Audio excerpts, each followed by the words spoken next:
Om Swastiastu, kami dari kelompok 4 akan mempresentasikan studio perancangan arsitektur 5, perancangan dan perencanaan redesign terminal bis di Galiran Klungkung.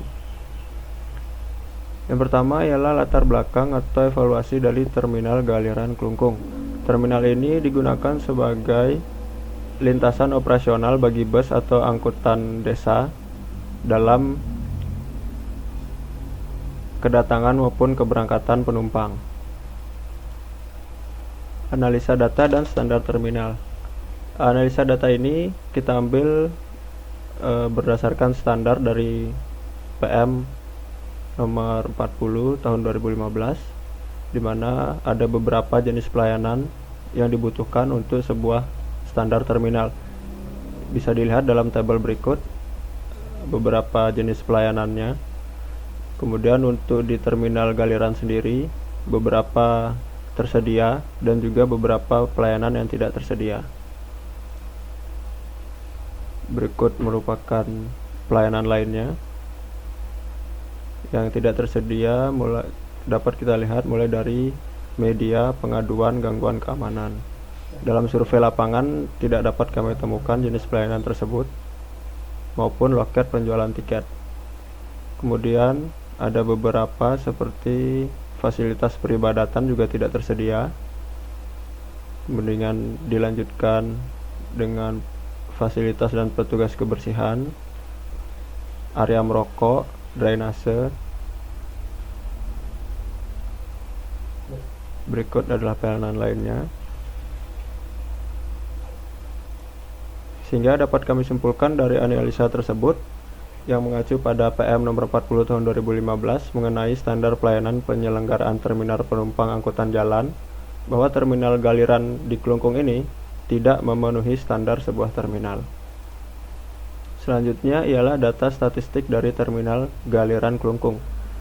Dari data yang kami temukan saat survei, jumlah pengunjung di terminal tersebut ialah 1050 orang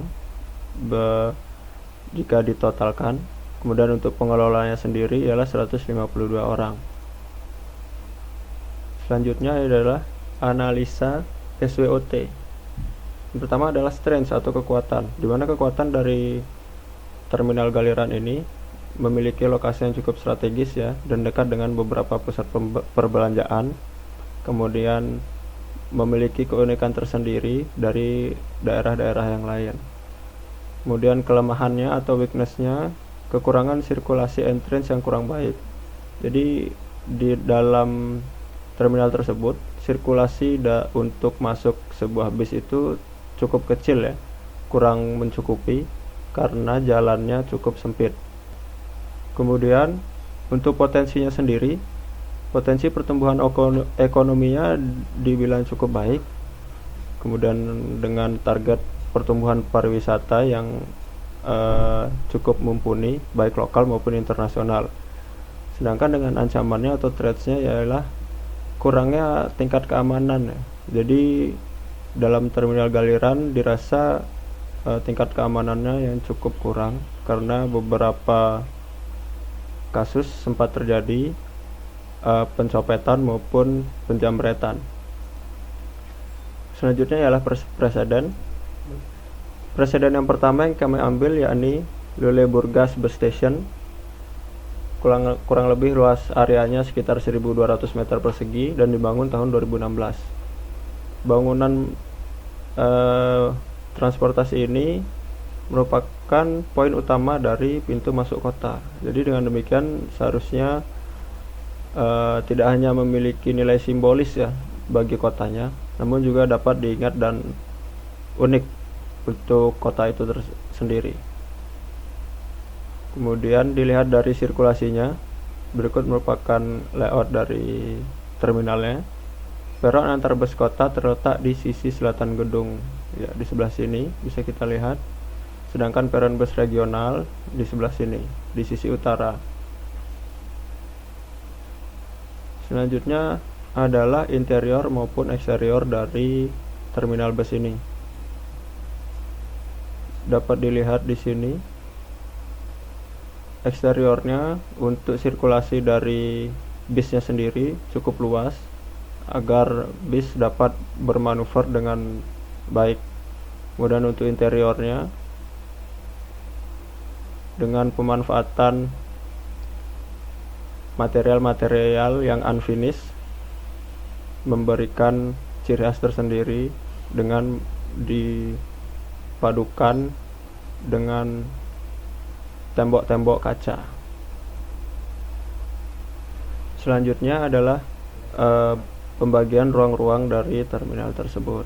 Dapat kita lihat berikut merupakan pembagian dari sirkulasi ruangnya, sehingga tujuan desainnya agar ruang publik dapat dimaksimalkan dengan baik.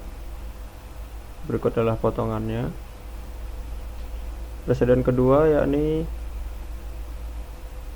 stasiun bis di Osijek Resnar, lokasinya di Kroasia, dengan luasan area kurang lebih 21.199 meter persegi dan dibangun pada tahun 2011. Terminal ini kita fokuskan pada bagian strukturnya ya.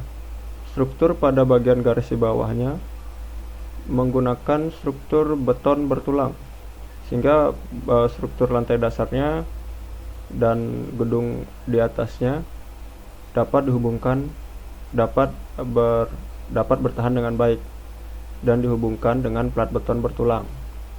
Kemudian plat atap besar terletak pada rangka baja di kedua arah. Ya, bisa kita lihat di sini untuk rangka atapnya menggunakan plat baja. Kemudian ini adalah sirkulasinya. Kemudian desain dari permukaan atap yang sedikit bergelombang memberikan ciri khas tersendiri untuk terminal ini. Presiden selanjutnya ialah Autobus de Baeza. Lokasinya ialah di Spanyol. Luasan area sekitar 1.800 meter persegi. Kemudian untuk fasadnya sendiri menonjolkan bagian kiri, bagian samping dari bangunan.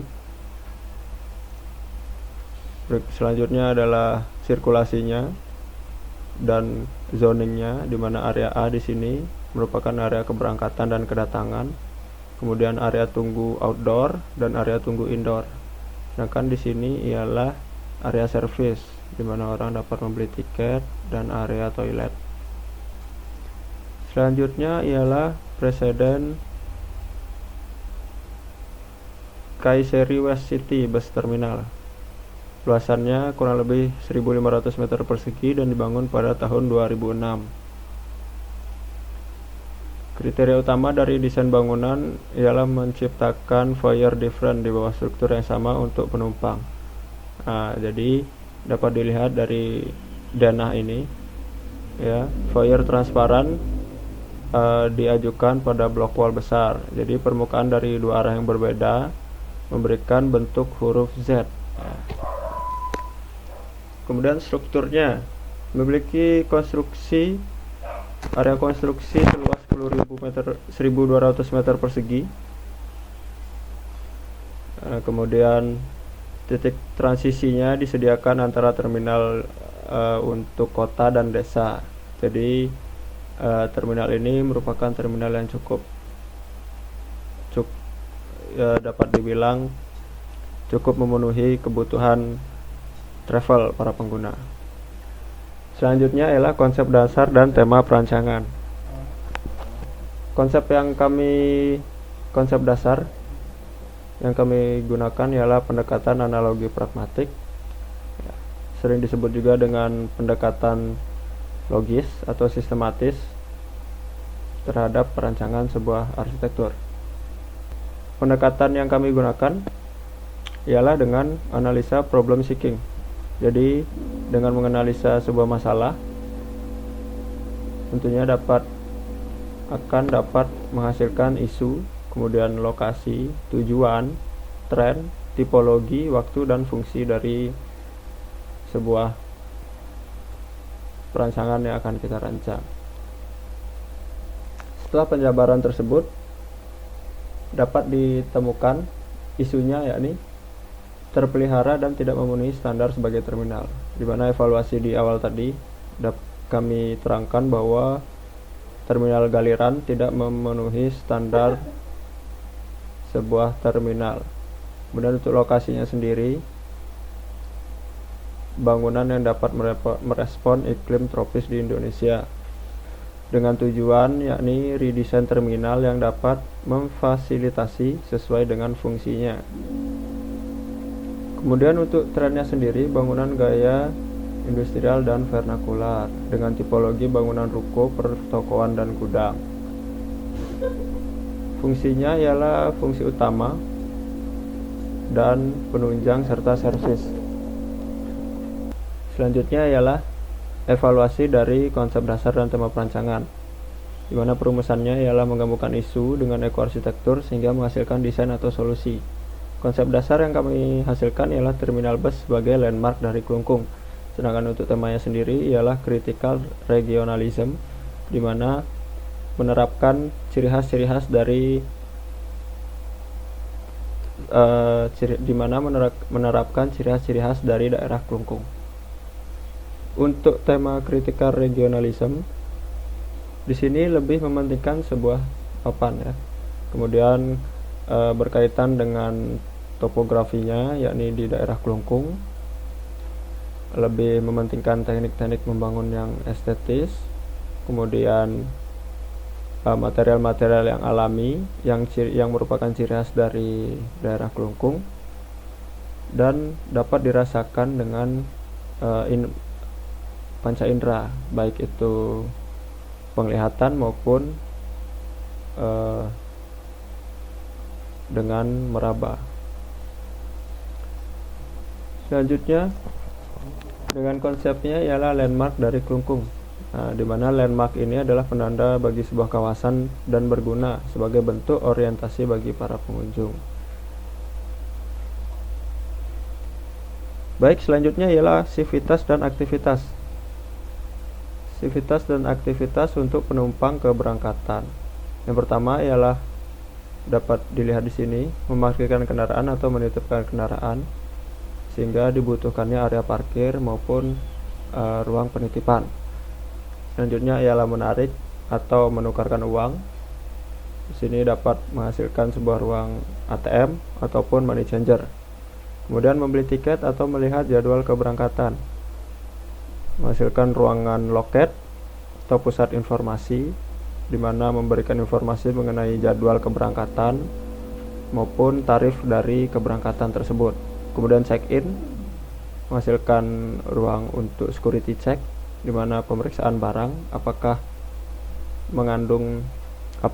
para pengunjung membawa barang-barang yang sekiranya dapat membahayakan pengunjung lain, dan menuju area keberangkatan, menaiki bus dan berangkat.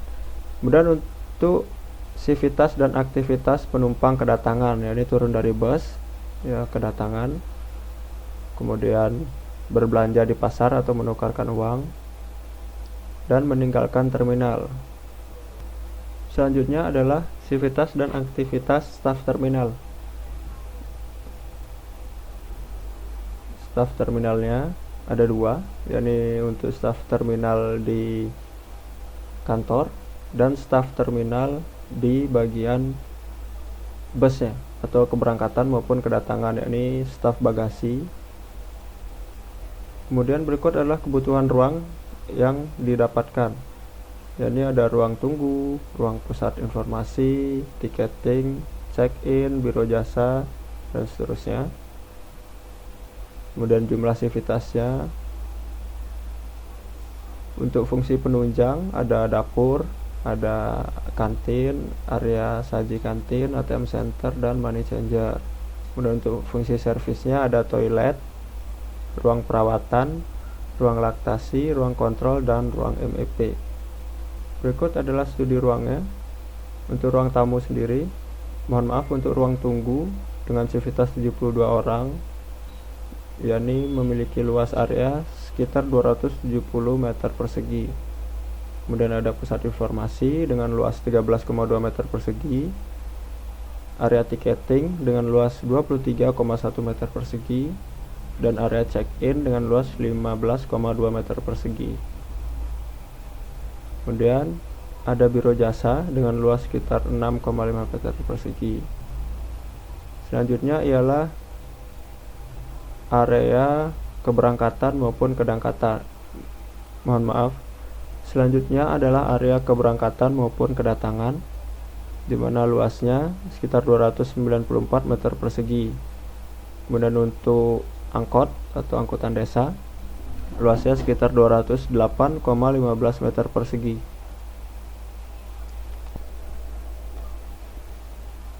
Selanjutnya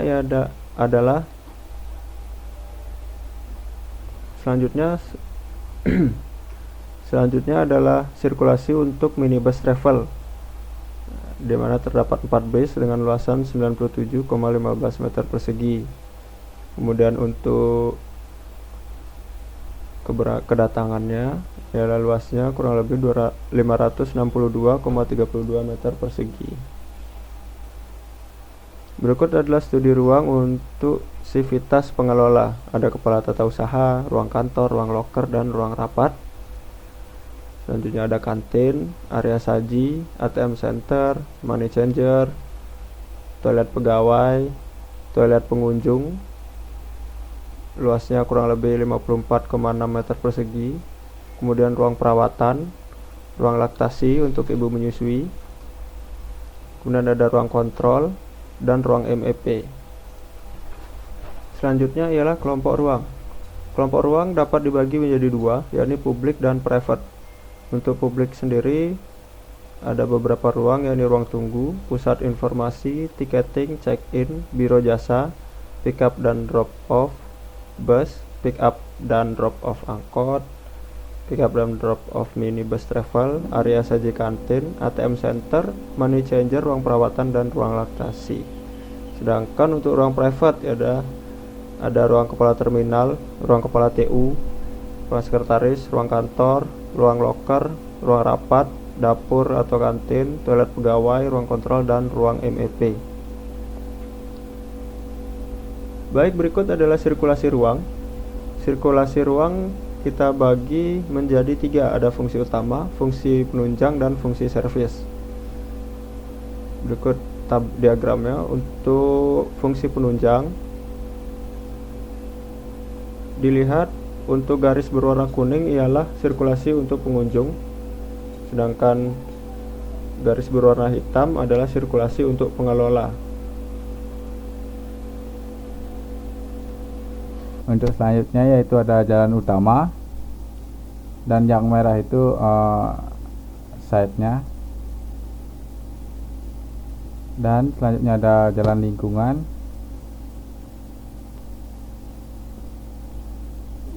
Nah, untuk di slide berikutnya itu ada exiting side. Yang pertama di sini ada entrance, terdapat 2 entrance pada arah tenggara dan selatan side, dan ada angkutan umum antar desa, ada angkutan umum antar kota, ada office, warung, dan warung barat, toilet umum, parkiran truk, dan exit. Untuk side-nya ini ada pemukiman masyarakat. Terdapat pemukiman masyarakat desa Semarapura yang mayoritas penduduk asli dan beragama Hindu. Dan di gambar kedua itu ada jalan. Jalan ini dibedakan menjadi beberapa jenis, yaitu jalan utama yang menghubungkan antar kabupaten, serta jalan lingkungan yang memenuhi dan memberi akses ke semua lingkungan dekat site. Dan gambar selanjutnya yaitu ada fasilitas komersil. Untuk fasilitas komersil yang terdapat pada area sekitar site berupa pasar, pertokoan, pom bensin, Pertamini, rumah makan, tempat ibadah, dan bank.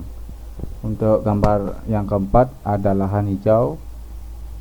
Lahan hijau perkebunan hanya tersisa sedikit di area sekitar site yang berupa tanaman singkong, pisang, pepaya, dan semak belukar. Untuk lokasi site-nya, site ini berada di Desa Semarapura, Kecamatan Kelungkung, Kabupaten Kelungkung, Bali. Pemilihan site di lokasi ini berdasarkan fungsi yang akan diredesain, yaitu terminal di Kabupaten Kelungkung. Slide berikutnya yaitu ada analisa site. Untuk analisa site ini, site dari terminal bus dan angkutan desa yang terletak di Desa Semarapura, Kecamatan Kelungkung, Kabupaten Kelungkung, Bali, memiliki luas lahan yaitu sekitar 1,5 hektar. Bentuknya dapat dilihat pada gambar yang ditandai dengan warna kuning. Tapak pada terminal ini memiliki tanah datar. Site dikelilingi oleh bangunan komersil dan pemukiman warga. Untuk kesimpulannya,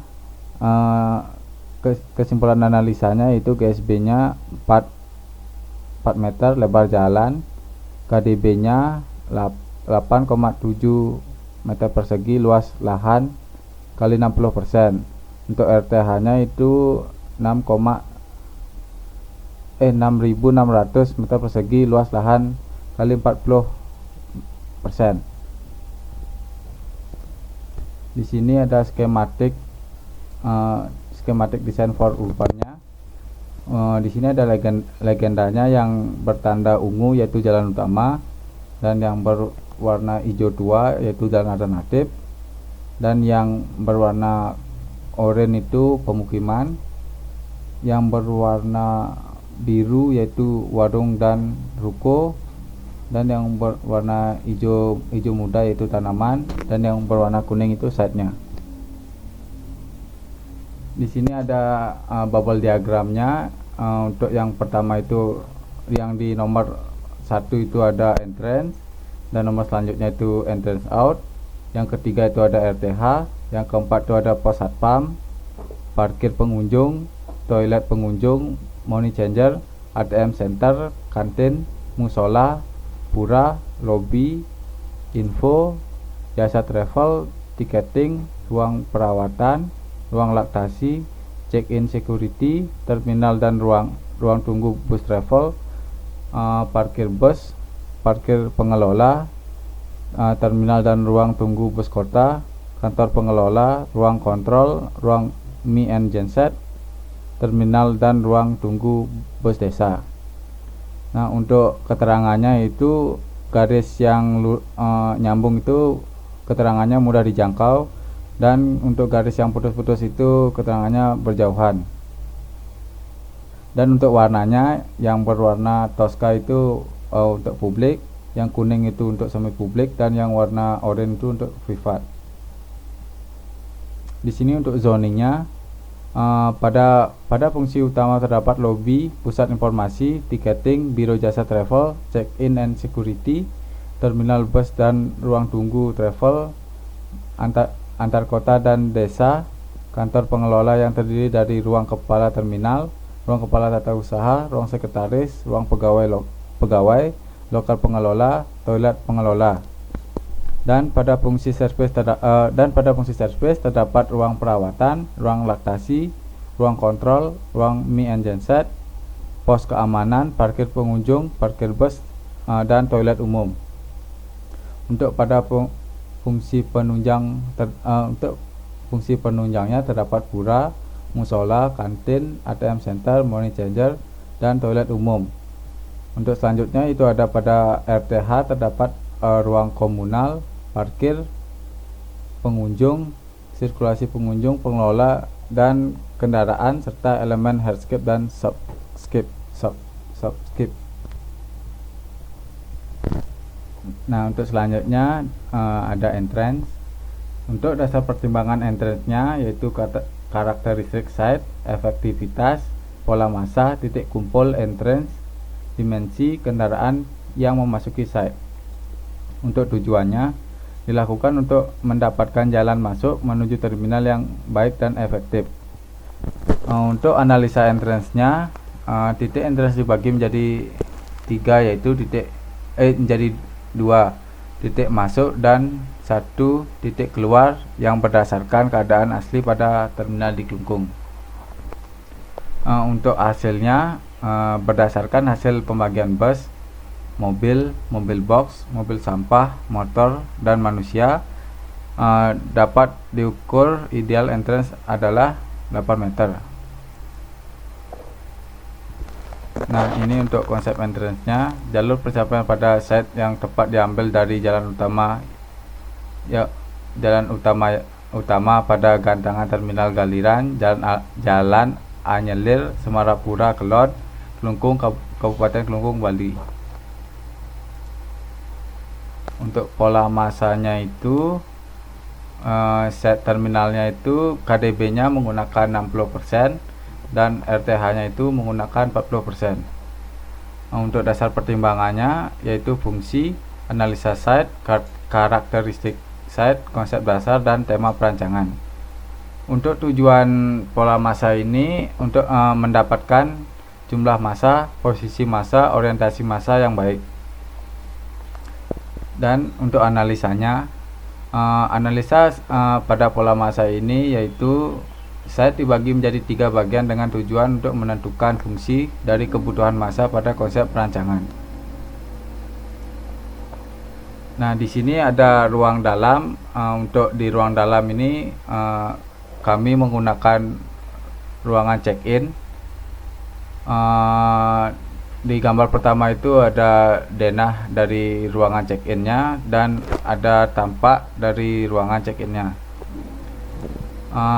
Untuk ruangan check-innya itu mendapat desain interior yang mampu memaksimalkan keadaan dan membuat bangunan menjadi modern. Untuk cahayanya, cahaya yang digunakan yaitu cahaya buatan dan cahaya alami yang masuk pada bangunan. Dan untuk udaranya, penghawaan pada bangunan ini menggunakan AC dan penghawaan alami. Untuk materialnya itu di sini untuk materialnya itu material yang digunakan bersumber dari alam dan tidak mengganggu zat-zat yang tidak mengandung zat-zat yang mengganggu kesehatan seperti batu alam, kayu, besi holo, dan kayu parket. Untuk sirkulasi kendaraan, yang garis biru itu berupa motor dan yang garis ungu itu berupa mobil dan yang kuning itu berupa mobil sampah. Terus yang berwarna hijau itu bus dan berwarna merah itu truk. Untuk lebar jalannya itu ya sekitaran 8 meter. Dan berikut merupakan diagram konsep dari fungsi sirkulasi barang, mobil, dan sirkulasi motor yang ada pada site berdasarkan pertimbangan konsep massa yang telah kami buat. Untuk sirkulasi sivitas, di sebelah utaranya itu ada parkir pengelola, parkir pengunjung, dan parkir bus. Dan untuk keterangannya, yang berwarna hijau itu pengunjung dan warna hijau muda itu pengelola. Di sini untuk fasadnya, tujuan fasad yaitu menentukan wajah bangunan, area pick up dan drop off angkutan. Untuk dasar pertimbangannya yaitu fungsi dan konsep. Atap yang kami ambil itu berbentuk segitiga dengan rongga di dalamnya dan mengarah ke timur untuk pengoptimalkan pencahayaan alami pada pagi hari dan mengurangi pancaran matahari secara langsung pada siang ke sore. Rongga pada atap membantu dalam jalur keluar masuknya udara. Nah, untuk material yang kami gunakan di fasad itu menggunakan genteng beton dan menggunakan kayu dan menggunakan batu alam. Nah, untuk material yang kami gunakan itu material yang digunakan yang bersumber dari alam dan tidak mengandung zat-zat yang mengganggu kesehatan. Untuk strukturnya itu bahan dari struktur yang digunakan pada jenis struktur atap ini adalah kayu dengan sambungan dibuat baut serta penggunaan bambu sebagai dudukan genteng. Material penutupan atap yang digunakan ialah genteng beton. Lalu untuk bahan kedua yaitu bahan yang digunakan pada jenis kolom. Jenis kolom tersebut ialah dominan kolom beton dengan perkuatan besi serta beberapa kolom kayu pada fungsi ruang tertentu dan dinding dominan bata merah. Bahan yang digunakan pada jenis pondasi telapak ialah besi dan batu kali serta perekatan berbahan semen serta bahan agregat lainnya.